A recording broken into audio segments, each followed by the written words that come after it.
just after my tenure at Blue Wave, this position at Hennessy came about for Team Hennessy. Shout out to Julian, by the way. Julian, Team Pollard, my boxing coach. So he was working for the distributor at the time, Martinetti, United Liquors actually, and he was representing Hennessy. So when the job came about, he's like, yo, I think you would be perfect for this role. Like, you know everybody in the city, you're a promoter, like they're looking for an influencer.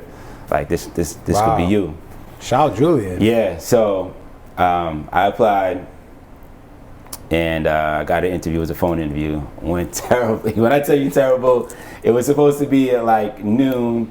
And then the woman Ari was like, at the time she was running the program, she's like, oh, can we push it back to like 3 p.m.? I'm like, okay, I'll make it work. Now the kids are home. Alex was just born at the time, my little one. Now she's 11, which is crazy. So I'm trying to like manage the two of them. You know, Alyssa's, what at the time, maybe 4 or 5. I mean, wow, time flies.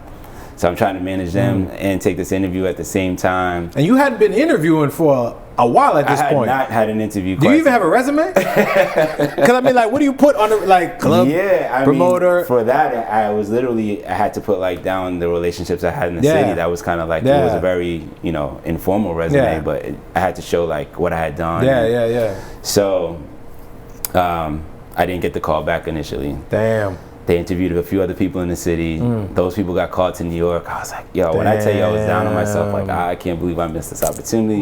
Because I had done a lot with Hennessy regionally on my own through like promoting parties and getting local sponsorship through the distributor. So like, I was already Team Hennessy whether or not I had got the job. Like I had done so much already. So I just knew it was the right fit for me. So then, they weren't thrilled about whoever had come to interview in New York. So they go back to the distributor. Julian reiterates, like, I'm telling you, Rob's a guy. Like, just interview him in person. Maybe he didn't do well on the phone, but like, give him another shot. So I get the call to come to New York. I missed the flight. Damn, I missed the flight. At this point, you seeming like more of like a St. Ides representative or like private stock. I mean, bro, you just mess it up too much, bro. So. I mean, when I tell you it was the worst traffic I had ever seen get into the Logan Airport, it was like raining, it was pouring. I'm surprised the flight even left on time. They was just everything was working against you. Working against me. So I called my wife and I'm like, I'm gonna miss this flight. She's like, all right, let me see when the next one's out. She's like, all right, there's another one on this airline.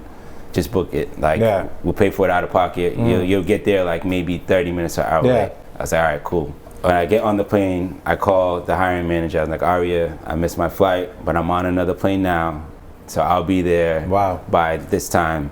She's like, boy, you are lucky I'm already crossing this bridge, because she lived in Jersey at the time. She was like, I'll see you when you get there. I was like, all right. And then I get in the room, and I smash it. Like, everything they asked, I'm like, boom, boom, boom. I walked out of there. I was like, I know I got this job. And then I got the call maybe a week later, like, we want to offer you the position. It wasn't ideal at the time. It was only part-time. It was like expected like 20 hours a week. Salary was not it, but I was like, you know what? I'm gonna make this work. I'm gonna make it work. Because on top of me promoting, I can leverage this and make it, Exactly. And that's what I did. And then literally a year later, it became a full-time job, and the program just continued to grow. And I mean, I tell you, team. Joining that program has changed my life, man. It's been amazing. I think now it's almost also become part of your identity. Yeah, it's funny. Like, I'm either Hennessy Rob or Rob Hennessy. I mean, if you cut you probably just like bleed Hennessy.